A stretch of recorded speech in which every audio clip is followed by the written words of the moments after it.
Ay, sige.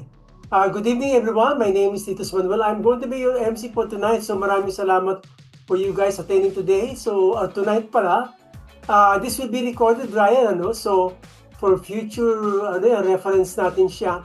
Napakaganda ng topic natin ngayon.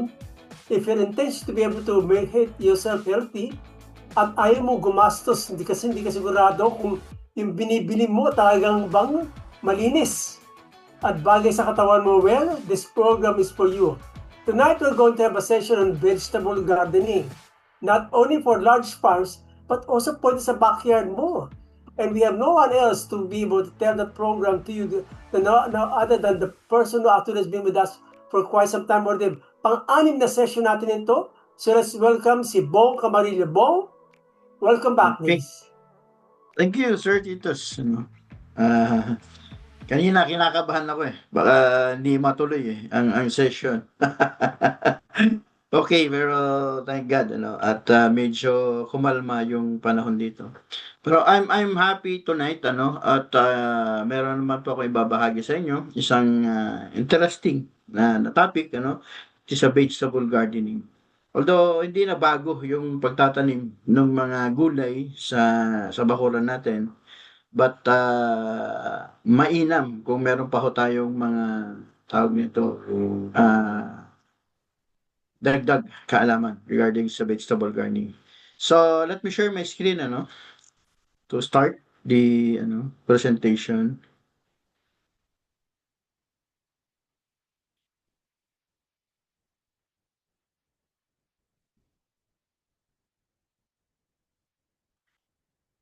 Let me know kung nakikita niyo na po yung aking screen.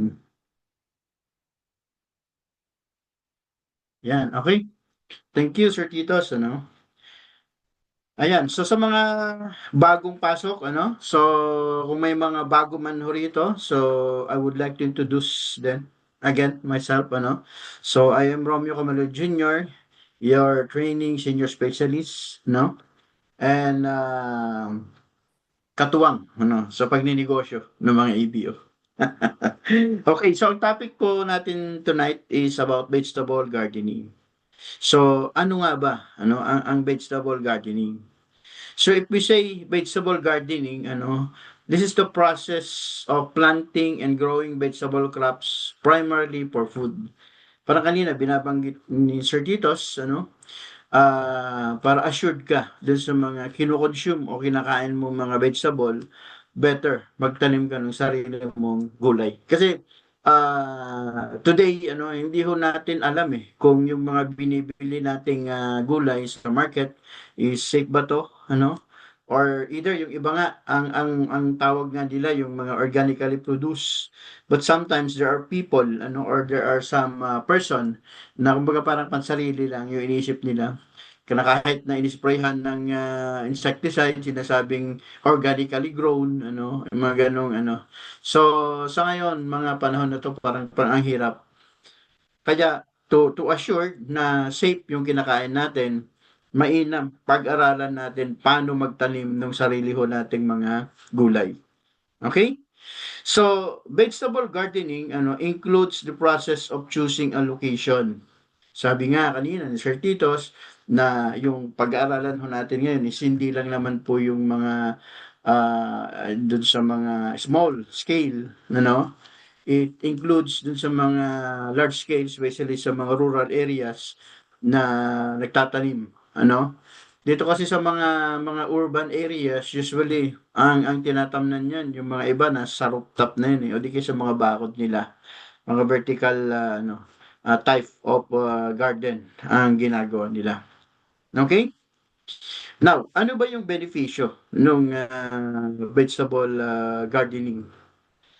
Number one, good source of phytonutrients. So, assured ho tayo na safe yung kinakain ho natin, and ang isang maganda niyan, fresh na fresh, yung pong ating kinakain. Kasi hindi na to from farm to table. Ito yung parang from your backyard ano to table o di kaya from your rooftop to table. Parang mga ganun ang ginagawa natin. If you are considering yung tinatawag nating urban gardening. Okay? Then second na benefits ano is a form of exercise. Yung paggagarden ho natin, kung nasa rural areas ka, ayan, usually gagamit ka talaga ng piko dyan eh, para bungkalin mo yung mga lupa. Pero if you are in an urban areas, ano, ito yung mga ginagawa natin, container gardening, yan usually, yan yung pinaka-simplest eh. Or either other matter na ginagawa ho natin o ginagamit ho natin aside from dun sa container, there are a lot na pwede ho nating gamitin, ano? And then yung iba naman, parang dun sa side ng kanilang bahay, parang they put a hollow block o di kaya yung mga wooden, yung matabla, ano? Na kumbaga parang mag-hold lang dun sa mga lupa, no, na pagtatamnan ho natin. We call it raised bed garden. Okay? And then third is it can relieve stress, no? Kung kayo po ay kagaya ko na mahilig sa mga green, ayan, hindi po sa mga green-minded ha, sa mga kulay berde, no? Na kumbaga para pagka nakakita ka ng mga kulay green, parang it relieves, ano, yung maganda sa pakiramdam. Ako kasi, I've been practicing since nung nag-work na ako nung amoy, even before, no? Kasi nagpa-farm na rin ako before eh. Na kumbaga parang pagkagaling ako sa trabaho, instead of, parang sabi nyo, papahinga, no? So, ang pahinga ko is pumupunta ako sa farm, ano? Para na makita ko yung mga halaman ko na burning verde, parang nare-relieve, ano, natatanggal yung mga pagod, no? So, parang ganun yung attitude ko. 'Di ba sometimes yung iba naman yung mga pet nila, 'di ba? Pagka galing sa trabaho, pagod na pagod, pag nilalaro yung pet nila, nawawala yung pagod or stress. Ako naman, pag nagpupunta ako sa farm, parang nare-relieve, ano, yung stress. Okay? And then saves money. Kasi instead of buying vegetable in the market, ano, kukuha ka na lang dun sa bakuran mo. So, one way of saving money. Okay? And of course, a good source ng revenue. Dito naman, pagka once na lumaki o dumami ng dumami yung pinoproduce mo, and kumbaga sobra-sobra na sa consumption ng family, so, pwede mo nang ibenta, no? Or if you are parang generous na tao, pwede mo rin i-share, ipamigay sa mga kapitbahay mo. But kung gusto mong magkaroon ng other income, so better siguro ibenta mo rin. Okay? And then environment friendly. So bakit environment friendly siya? Kasi in planting vegetables sa mga ano ho natin, bakuran ho natin, sometimes naiiwasan ho natin yung paggamit ng mga pestisidyo. Okay? Usually, we are using only yung mga, kumbaga parang natural way of, kumbaga pag-control yung mga insect, ano? Parang minsan nga, parang inaano lang natin eh. Parang we just pick ano yung mga ano to. And then, pagka kasi alagang-alaga mo naman yung halaman, sometimes medyo malayo naman siya eh, na magkaroon ng sakit, magkaroon ng mga insekto. Okay? Kumbaga parang natural way yung ginagawa mo. And of course, if you want ano na para mas maging maganda pa yung mga halaman ho natin, we have mga product naman na mga biodegradable and organically produced na mga liquid fertilizer. Okay? So it's considered environment friendly pa rin siya. Okay. So paano ba natin uumpisahan? Okay? Starting a vegetable garden. So, number one, tignan ho natin yung location, no? Alam naman natin na ang halaman, they need sunlight. Okay? O maliban na lang, if you are planting yung certain halaman na they don't need too much na sunlight or they don't need sunlight, ano? Kasi may mga ganung halaman naman eh. Ang isang example na hindi niya kailangan ng too much sunlight, yung ginger, isang example yan na kahit nasa shady area siya itanim, okay lang. Okay? But the rest, most of the crop are, ano yan eh, kailangan talaga nila ng sunlight. Okay? So, i-consider mo po 'yun. Baka kasi mag-put up ka ng garden mo, ano, if you're in urban areas, baka naman dun sa maghapon nalilim, ano. So, medyo ano, mahirap maka-survive yung halaman mo, no? Pagka walang enough na sunlight. Okay? Pangalawa, dries quickly. Ibig sabihin nito, baka naman konting ulan lang, ano, biglang aangat yung tubig doon, ano, pwedeng mag-flood, ano, mag-stagnant ang tubig o either matagal na mag-dry up o mawala yung tubig, okay? Stable and not windy. Pag nasa urban, well, kailangan din natin i-consider 'to, ano? Kasi, kahit na may mga ano siya, may mga fence minsan yung bahay natin ano, eh, minsan kasi yung lakas ng hangin ano, kaya i-considered mo din 'yan. Kasi, yun yung ano, yun yung sisira dun sa halaman natin. Dun sa mga ano naman, sa mga rural areas naman, ang ginagawa nila minsan, pagka nagtatanim sila ng gulay, they make it sure na may mga windbreaks ba ang tawag natin dun, ano?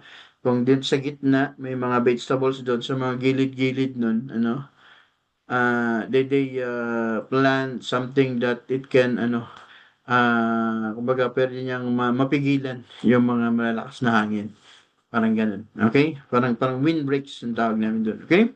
And then of course, nutrient-rich soil. Sa rural areas, 'pag sinabing nutrient-rich soils ano, marami namang mga ano do'n, eh, mga organic fertilizer na puwede ho nating i-mix, no? Kung saan tayo nagtatapon ng mga basura, puwede ho nating i-collect yung mga lupa doon, then incorporate din sa garden natin. 'Pag nasa urban areas naman tayo, may mga nabibili din tayong mga, garden soil, okay? Ayan.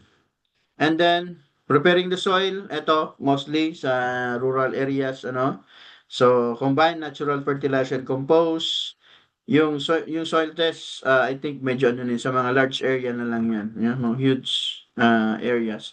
And dig up soil, break dirt clogs. Okay, so ito yung ano, sinasabi nila na kailangan i-prepare mo ring maigi yung pagtatamnan. Okay?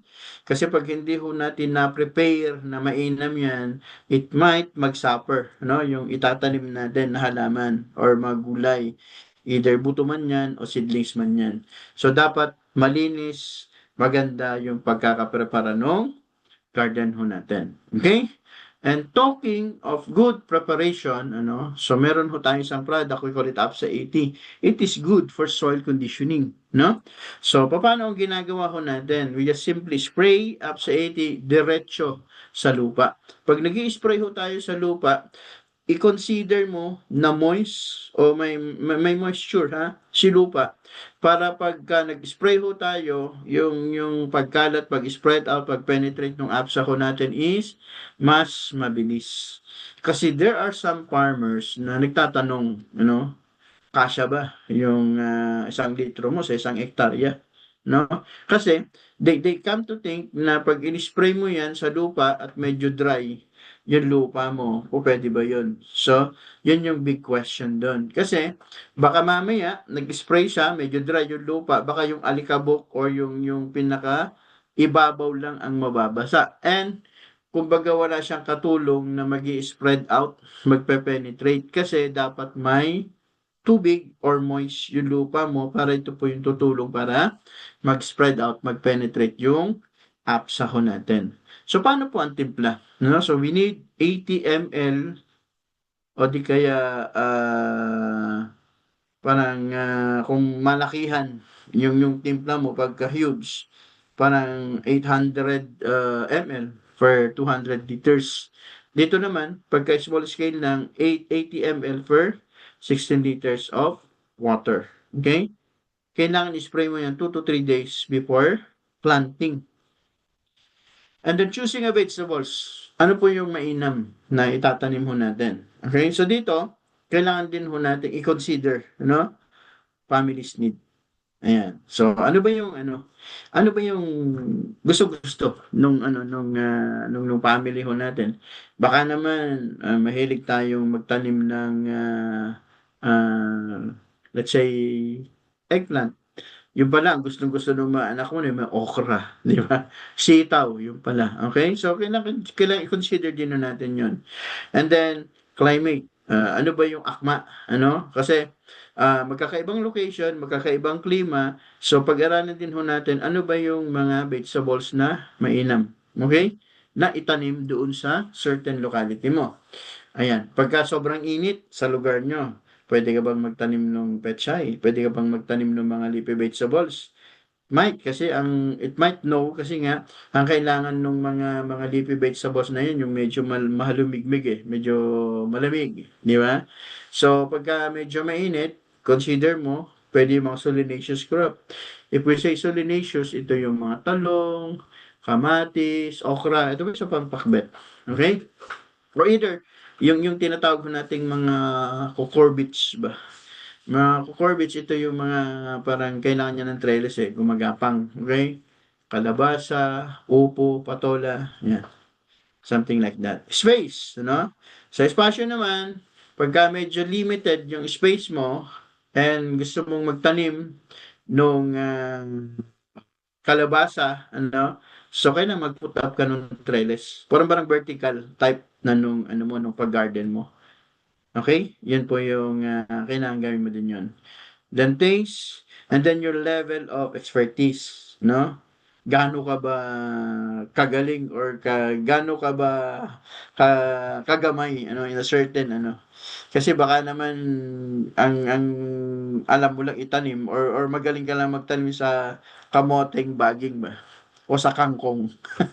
Pero pag nag-try ka sa talong, sa kamatis, mahirapan ka. So, you need also to consider that, Kailangan pag-aralan mo muna. You start in a pinaka-basic, Para na sa ganun, pagka nagkaroon ka na ng garden mo, is seemingly maging successful yung vegetable gardening mo.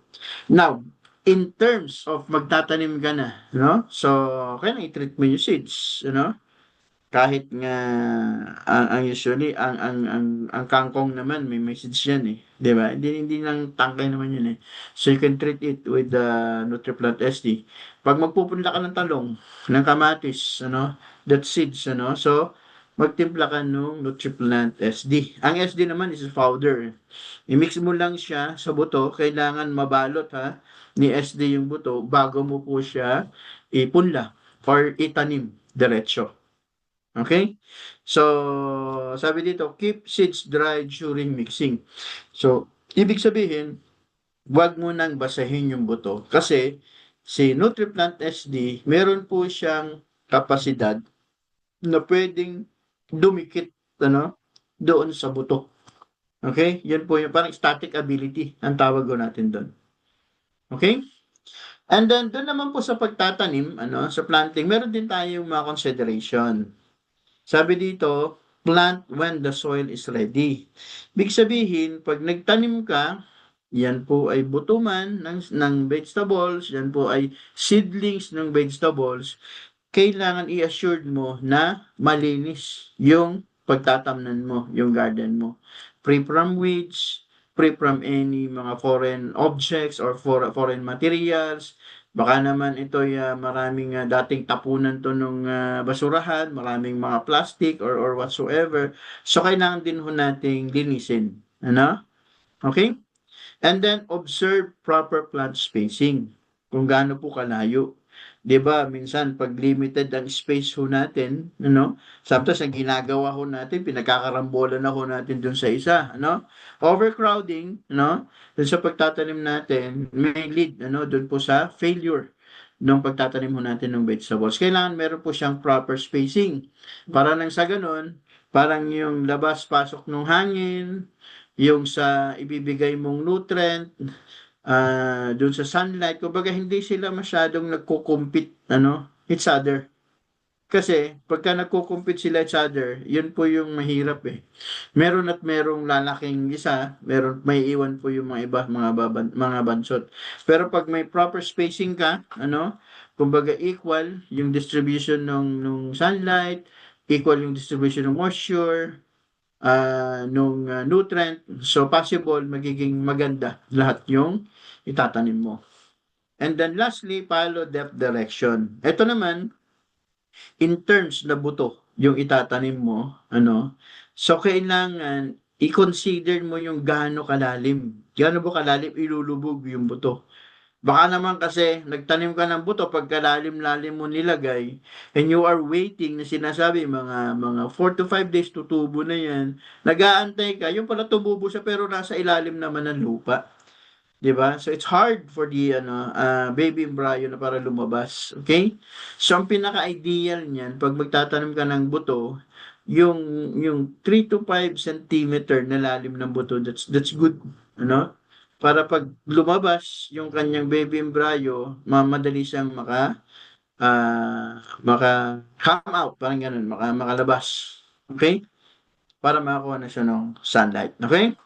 And then, keeping pests and weeds out, ano? So, ito po yung gagawin ho natin. Number one, regular check for weeds and pests, ano? Prevent weeds by mulching. So, sa mga urban gardening, ano, ito maano naman eh, mga konting time lang naman po ibibigay mo dito. But mainam ito kung regularly na ginagawa mo. Kumbaga parang kung umaga na at magkakape ka before going to office, ano, so doon ka na sa taas ng ano, if nandun yung garden mo sa rooftop, doon ka na magkape and parang while taking your coffee, ina-inspect mo yung mga halaman mo, meron ba 'tong uod, meron ba 'tong damo, parang sa gano'n, ano, kumbaga may devoted ka no, small time, ano, dun sa mga halaman mo. Parang sa gano'n is, ma-check mo kung okay yung mga halaman mo. And then itong weeds by mulching naman, ano, ito yung gumagamit tayo ng ano eh, yung mga dried leaves, dried grass, parang gano'n, to cover yung pinakapuno ng halaman ho natin para ma-prevent yung pag nagdilig ka, yung mag-evaporate. Pangalawa, yung pagtubo, pagsibol ng mga damo. Okay? Ayan. Now, moving on. Ano ba yung ano, or papaano yung pag-care and maintain ng mga vegetable garden ho natin. Okay? So, consider ho natin yung lupa, soil.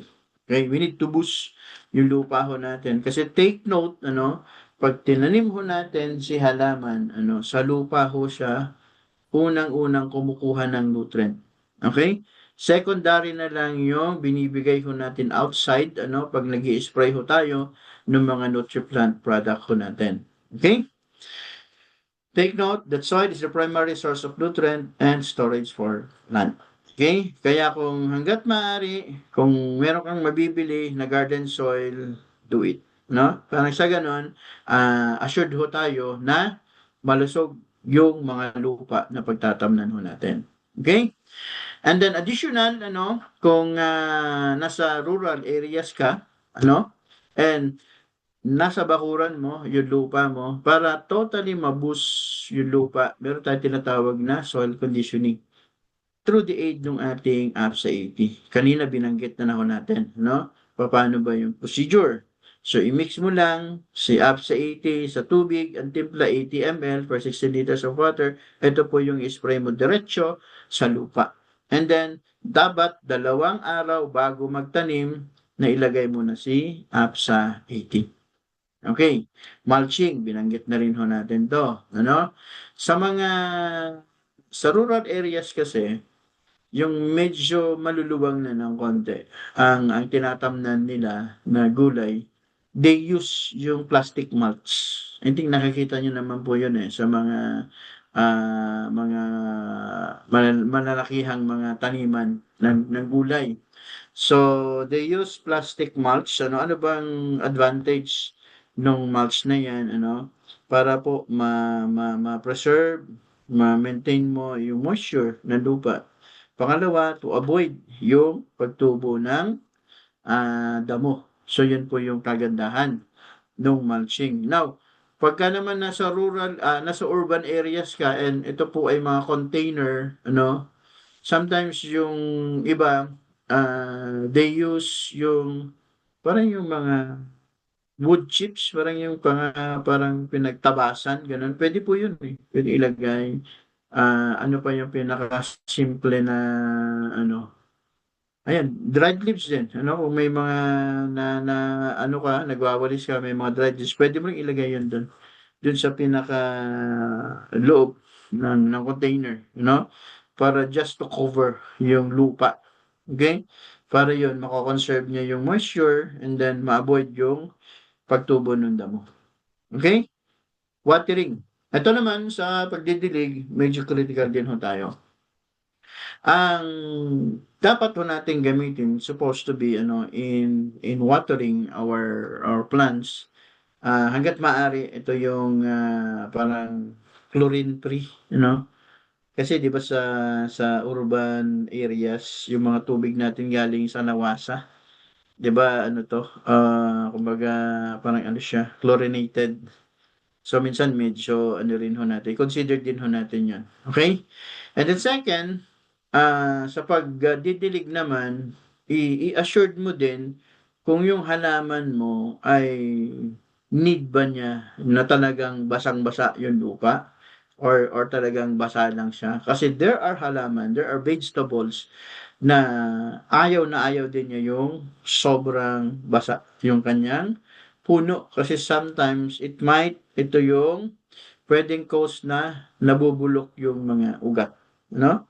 Especially kung yung halaman mo is 'di ba nasa rural area kasi yung nadi-disturb mo siya, nagagalaw yung puno niya, puwedeng nadaanan, puwedeng, ginalaw nung hangin ano. Yung puno kasi niyan 'pag na-damage yan doon sa loob ano, ito yung entry point ng mga fungus 'no.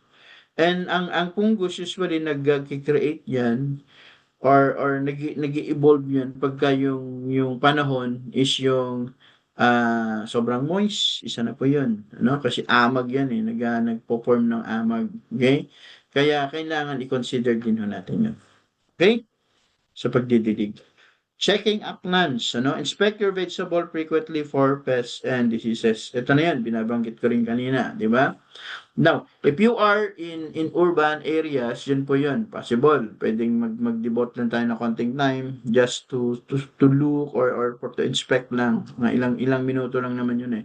Pag mga ilang puno lang yan. Pagka naman nandun ka sa rural areas, medyo maluwang, ano, yung area mo, ayan, kailangan pasyal-pasyalan mo rin siya para makita mo na kung may problema yung mga vegetables ho natin. In that way, pwede ho nating ma-check kaagad para maiwasan ho natin yung possible na mas malaking damage later on pag napabayaan ho natin. Okay? Then controlling weeds and pests, ano? So ito sa malalaking area, malalaking taniman, ano, kailangan i-assured mo na si damo matanggal mo na before ho siya mag-matured, mag-produce nung buto nung damo. Kasi 'di ba si damo, nag-ano yun, namumulakdak din yan, eh. Tapos nagde-develop din ng seeds yan. Minsan 'pag late ho tayong nagtanggal nung seeds at kumbaga pagtanggal mo, nagalaw tapos yung itong mga seeds ni damo na scattered dun sa garden ho natin, ito po yung magiging threat natin on the next na season ho natin. Kasi si seeds meron po siyang kakayahan yung maging dormant siya, no, parang natutulog lang, ano, kahit na pagkatagal-tagal na yan. Pag once na yan po ay na-expose sa sunlight at may moisture, mag-i-ignite yan, tutubo yan. Di niyo ba napapansin kahit nga sa mga cemented na area ho natin, parang kung may mga bitak lang yan, di ba? Magugulat ka na lang may tutubong seeds, may tutubong damo ron, eh. Kasi nga ang buto ni halaman or buto ni damo is maliliit lang yan.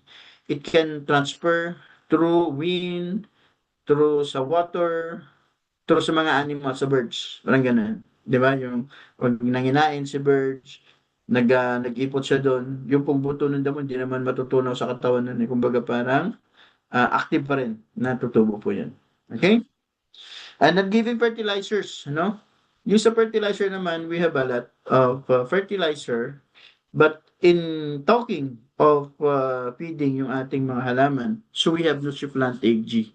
So yung AG ho natin, ito yung product ho natin na meron po siyang 11 na nutrient, ano? So meron siyang N, P at saka K, and then 8 na secondary and micronutrients. So ano po ito? Ito yung mga calcium, iron, magnesium, manganese, boron, copper. So ibig sabihin, yung NutriPlant AG natin, it is a complete package, kumbaga, in terms of nutrition. Yan. So, paano po natin ginagamit to? I-spray ho natin yung AG 20 to 30 days after planting. And then, ulitin mo lang po yan pag nasa pre-bloom stage na siya. Ibig sabihin, si gulay ay namumulaklak na po siya. Okay? And then, yung last na spraying mo is NPK. So, NPK, ginagamit mo natin to sa fruiting stage. If you say fruiting stage, ito na yung may maliliit na bunga. Okay? And talking of NutriPlant NPK, so meron ho tayong promo ngayon sa NPK. So if you buy 2 liters NPK, meron kang free na 1 litro. Okay? So, you need NPK, i-grab nyo po yung promo ho natin ngayon. It's a long month, ano? Month long para. Month long na promo. Okay? Then next is yung crop rotation, ano? Doon sa certain garden, ano? Pagka kasi monocrop ka, parang kumbaga parang talong, every season, usually, pwedeng ma-develop yung kumbaga may ma-develop ka na parang sa cycle of insect, cycle of pwedeng disease, ano. So, pag nag-rotate ka, ibig sabihin, kunyari, talong ang tinanim mo ngayon, on the next na taniman, kamatis, next na taniman, sitaw, parang next na season, ampalaya, parang binibreak mo lang yung cycle ng certain na disease o certain na kumbaga parang insekto na ano doon. Kasi there are insects na hindi rin umaatake doon sa isang kumbaga parang specific na halaman or specific na vegetables, meron ding mga specific na usually na mga insekto na umatake. Kaya napakainam din yung crop rotation ho natin. Okay? And then sanitation, importante din ho ito, no? So sanitation naman, ito yung removal of dead plants or any leaves or debris. Especially ito yung mga infected, sinasabi ho natin yung infected dito. 'Di ba? May mga halaman tayo sometimes na from the leaves o di kaya from the puno na infected na siya ng fungus or any other ano, kailangan ho nating i-isolate ito. Ang problema kasi pag binunot natin at iniwan lang natin doon na pinababayaan ho nating mga bulok, it might yung fungus na yun is maapektahan yung mga ibang or i-attack din niya yung mga ibang halaman. Kaya dapat kung may mga infected na ng mga plants is i-ano din ho natin, i-isolate. And then second, yung pong mga madamo na garden ho natin, sometimes kasi yung mga damo, ito po yung mga host plant ng mga insekto rin minsan. Kaya mainam na weed-free yung ating garden. Okay? Harvesting, vegetables. So sa harvesting naman, kailan maging maingat lang ho tayo. Careful lang ho tayo. Kasi during sa harvesting, pag may mga na-damage, especially ano pagka yung pagkuha mo dun sa pinakatangkay niya at may damage yun. Yung damage kasi na yun, pag hindi kagad na na-consume, it might dito pumapasok yung mga fungus na pwedeng makasira, no? Makasira dun sa mga halaman ho natin. Kaya maging maingat ho tayo. Parang isang example ho niyan kung nakakita niyo po yung ano, yung pagpitas ng talong, ano, sometimes isinasama talaga nila yung pinakatangkay nun eh. Kasi pagka tinanggal mo na yung pinakaano doon, pwedeng it might ma-damage, ano, yung ampalaya, ano, yung ampalaya, di ba, pag hinawakan mo at hinila mo lang na ganun, pag naputol kasi doon sa may pinaka-flash na ano niya, pwedeng dito mag-entry, ano? Kaya iba, ang ginagawa na isinasama yung pinakatangkay niya. Okay? Ganun din sa sa okra, sa patola, sa upo, ganun. Kaya ano, sinasama nila yung pinakatangkay niya. Kasi mas tumatagal siya eh. Okay? Now, ano ba yung mga vegetable garden ideas po natin? Okay, number one, in-ground gardens. Pagka in-ground, ito yung sa backyard mo, pag maluwang yung backyard mo, ito yung mga ginagarden mo siya. Okay? And then, raised bed. Ito naman yung gumagawa ka ng parang box type, ano, parang rectangle in shape, box type, depende na kung gaano kataas ang gagawin mo. Pero yung 1 foot to 2 feet, yun na pa yung pinaka-ideal eh, na ano, lalagyan mo ng lupa, ano, and then ako magtatanim. Okay? And then container garden, ito naman po yung mga binabanggit ko kanina, you are doing vegetable gardening dun sa rooftop mo, mainam. Itong mga container na gagamitin. Okay? Pwede rin po yan sa mga gilid-gilid nung bahay ko natin, container garden. Etong youth garden naman, ano, ito yung as young, yung mga anak ko natin is they teach them ano on how to plant yung mga vegetables. Kumbaga parang tinuturo na ho natin saan ba nanggagaling yung mga kinakain nilang vegetables, paano ba nangyayari. Kumbaga it's a matter of doing by learning, parang ganun. Tinuturuan mo na siya, then kumbaga parang physical activity rin nung mga bata. Instead of nagbababad siya dun sa kanyang mga gadget, cellphone, yung ano ba no, so laptop or whatsoever gadget, ano, it's ano, mas mainam na lang kung ituro natin sa mga bata, no, during dun sa ano, at least naan pa, aside dun sa physical activity, at least nakakakuha din siya ng sunlight, di ba? Na kumbaga parang tulong dun sa kanya ng katawan. Okay? And then community gardens. Itong community gardens naman ano, both applicable din ito sa rural at saka sa urban. But more on po ito sa rural eh. Parang especially kung nasa barangay ka, may mga purok-purok po 'yan, ano. So parang dun sa purok na 'yan, parang meron silang certain gardens na kung saan dun po sila nagtatanim, parang gano'n. Sometimes it's a contest eh. Parang contest by purok, parang gano'n kung sino pa yung pinakamagandang communal or community garden. Parang gano'n. Okay? And then ano po yung mga vegetables na mainam itanim? Ano? Ampalaya, ano? Both sa ano po 'to, sa urban or sa rural, ano, sa urban usually kailangan gumamit ka lang ng mga trellis. Sa rural kasi talagang may mga areas na intended sila for ampalaya, planting, you know? Parang may maraming ginagawang ano 'yan, eh, parang parang, gapangan nung mga ano 'to. Pero pagka kasi, natapat sa magandang presyo ang ampalaya mo, kikita talaga si farmer, okay? The next is green beans, 'yan. So mainam din po 'yan itanim, okay? And lettuce, 'yan. Ito po yung, versatile na ano na vegetables po natin. Puwede siya sa lupa, puwede siya sa tubig, 'di ba? By way of hydroponics, yung lettuce na 'to. Malunggay, ano? Si malunggay usually ito yung mga nakikita natin sa province, sa mga barangay na kumbaga parang nagiging bakod ano nung bahay itong malunggay. Pero pwede mo na rin po itong i-propagate ano sa urban areas by using itong medyo malalaking mga container, no? Ayan. So pwede mo i-cultivate si malunggay through cuttings or through dun sa buto, ano? Kasi may mga buto na rin 'to, eh. Pag namunga si ampalaya, i-collect mo yung buto, pwede mo siyang itanim. Ladyfinger, ano? Okra, ayan, mainam din po itong itinatanim sa mga backyard ho natin. Very ano po 'to, healthy itong ano 'to, marami siyang naibibigay na mainam sa ating katawan. Then onion, ano, so mainam din po siyang itanim.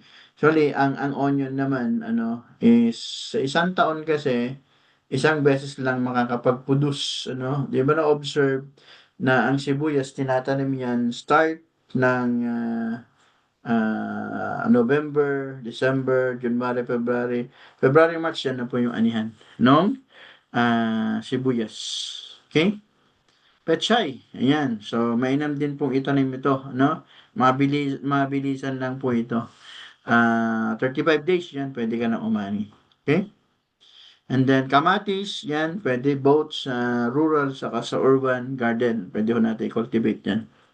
Okay, saluyot, saluyot naman, eto may mga buto rin 'to, eh.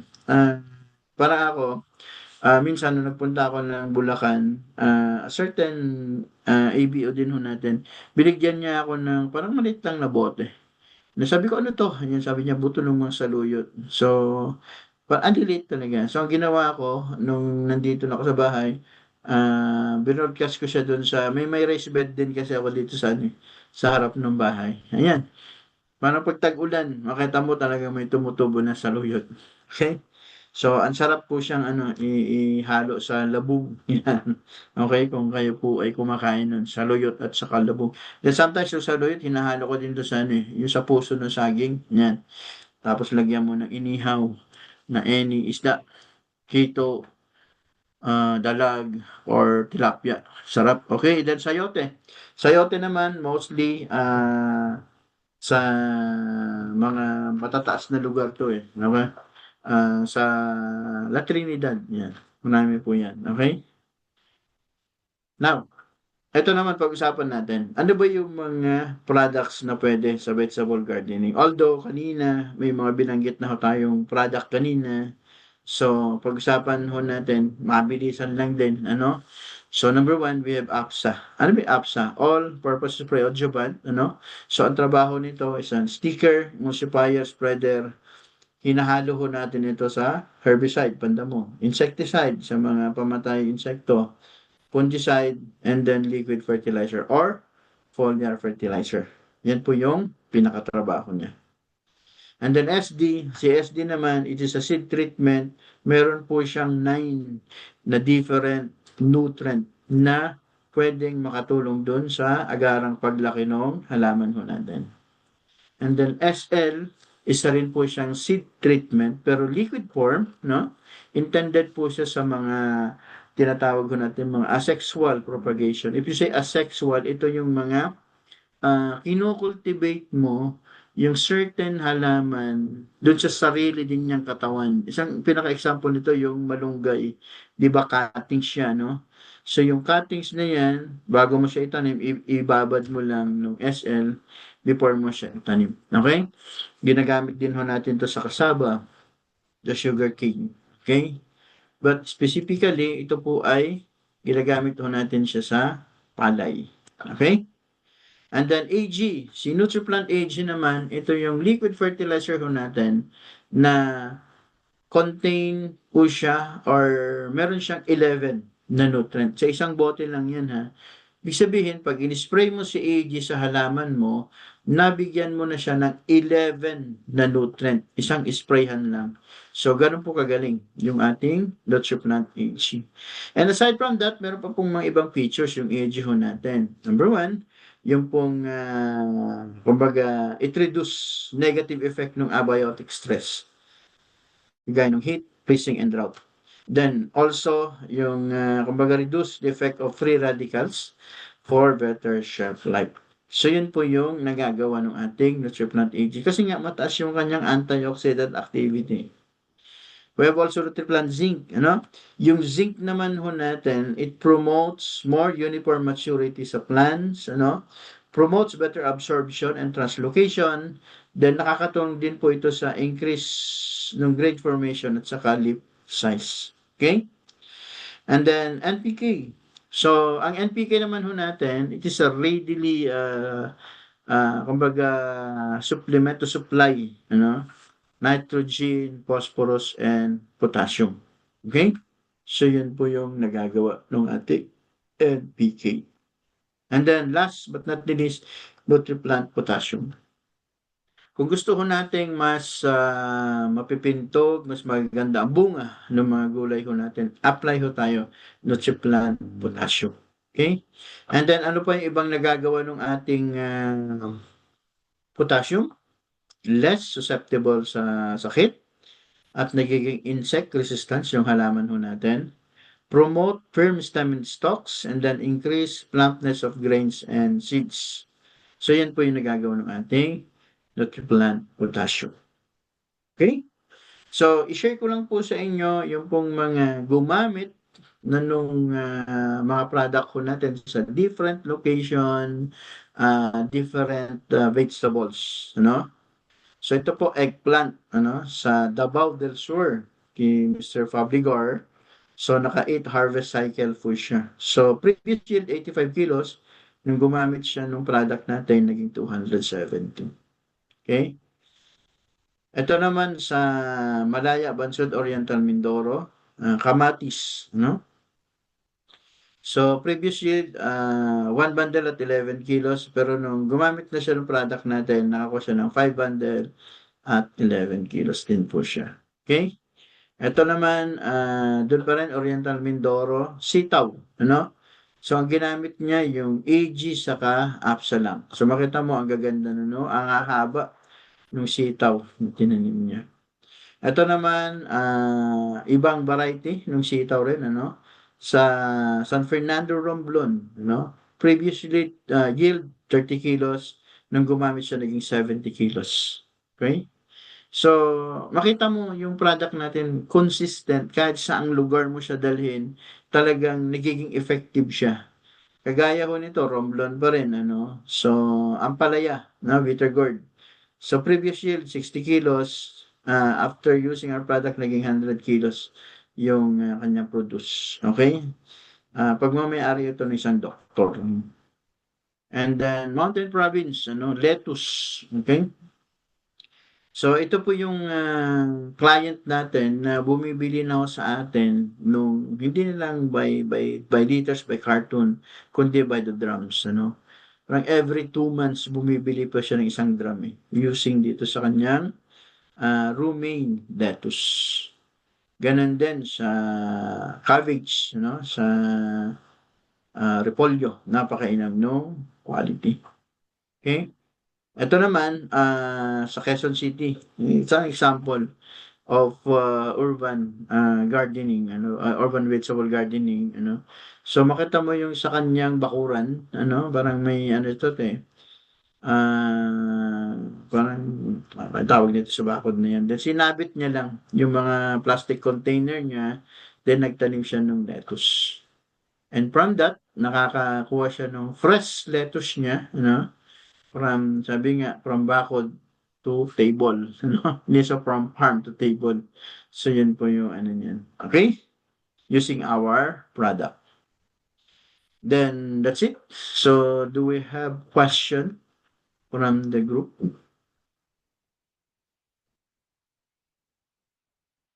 Sir Titos? May question ho ba tayo? So, let me see.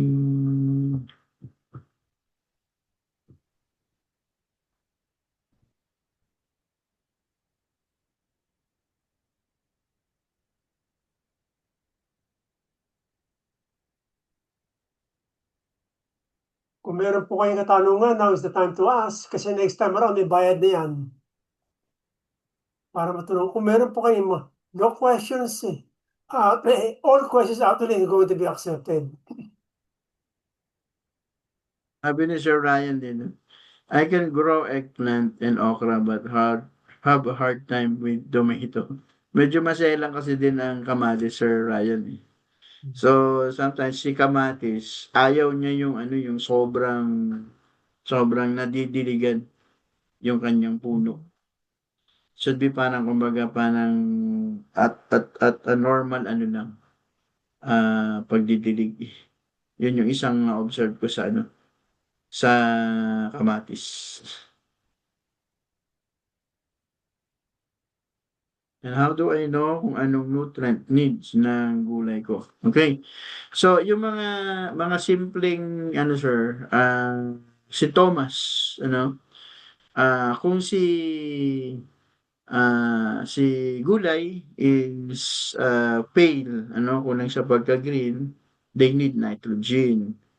Pagka naman na-abort yung flower o yung bunga, they need boron. Yan, which is yung age natin meron yan eh. Yan pa yung mga nutrient na kulang. Parang yung abortion of fruit, yan. Calcium and boron ang kailangan yan. Same with Di ba may mga minsan nagtatanim din tayo ng ano, yung pimiento ng tawag namin doon eh, yung sili. Yung siling nilalagay natin sa mga bell pepper, yan, yung bell pepper. Sometimes parang may kulang ano, 'di ba? Di ba pag nabuo siya, parang may kulang siya, ano, parang hindi buo yung ano nun. So, calcium and boron din po yung mga kulang nun. Same with yung ano, yung sa siling anghang, yung nangingitim yung mga bunga. Yan. It's lack of calcium and boron. Yun po yung ano. Okay? Ayan, browning or small lang yung yield. So usually sir, sa pag-brown, there are ano kailan nating i-ano rin yun sir. I-check na maigi kasi sometimes sa pag-brown kasi ng dahon ng mga ano natin, ng mga halaman ho natin, kung yung mga first leaves nung vegetables so natin is nagta-turn brown ano pero yung pinaka mga existing na mga dahon naman niya is kulay green, that's normal sa halaman kasi ang ginagawa niyan pag nagmamature na kasi si dahon from the first sa ibaba, ang ginagawa kasi niyan tinatransfer niya yung nutrient sa susunod ng mga halaman. And naturally, si dahon magta-turn brown hanggang malaglag, mamatay. That's natural. Ang problema, kung yung doon sa pinaka-tip, doon nagba-brown si halaman, something, may kulang yon. Kung doon po sa gilid nung dahon, Sir Ryan, nagta-turn brown, parang pinaka-lip blade niya sa gilid, that's phosphorus deficient. Yan yung isang ano doon eh. Which is nandun po sa NPK natin. Yun yung ano nun. Okay? Then, if small ang yield, yan, ano din natin, sir, ibigay din natin yung tawag nito, yung kompletong nutrition na lang. Use AG, parang it's a shotgun approach ba? So, halos lahat nandun na yung nutrient eh. Pagka ganitong medyo mababa ang yield or malilit ang bunga. Okay?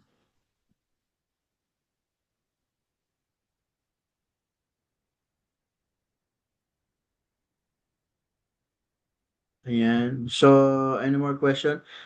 By the way, before we proceed sa mga question pa natin, may I request everybody na pa-open lang yung camera. Kuha lang po tayo ng isang ano lang, isang picture. Thank you so much, Ayan. Bong. Please open your camera. Ayan. Hi, Ma'am Doris. Sir Delio. Ayan. I think si Sir Delio, parang ngayon ko lang na-meet ha. Si Ma'am Yonora. Hi, good evening. Ma'am Olivia. Hi po. Okay. So, I think yung iba ayaw mag-open. So, sige. How about the others? 1, 2, 3, 4, 5, 6, 7. Okay. So, ayan. Ready lang po yung magandang smile. So, ready? 1, 2. Thank you. Ayan. Okay. So, baka may mga question pa tayo, Sir Titos. We're good. Ryan, back to you, please. Thank you. Thank you so much, Titus and Bong. Tapos na yung recording. We just want to let you know that we do this once a month. First Wednesday, right? First Wednesday, Titus. Yeah. Correct, Sir Ryan. Yeah. First Wednesday of the month. So if you have And we have, anyone, meron na tayong mga specific topic for every month. yeah. So it's predictable. Alam niyo na first Wednesday, you can tune in and listen to something related to agri. Malaking tulong si Sir Bong sa amin. Oo, lalo Thank na you. when we have mga interesado sa probinsya, masipag yan. Ayan. Yes.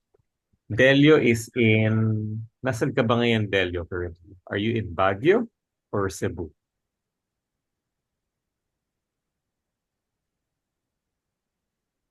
Bataan. Oh, nasa Bataan. Bataan. Okay. Oo. All over the place yan. Huwag mo munang isuko ang Bataan. Ipaglaban natin ang Bataan, Sir Ipaglaban Delio. natin yan. Okay. Thank you. Thank you, everyone. Madadagdag to sa ating YouTube channel. It is CZG PH. Hanapin nyo lang. Tapos yung playlist is Agri. So nandyan yan. Past and present talks. Okay. Thanks. We'll close the Zoom na. Good night.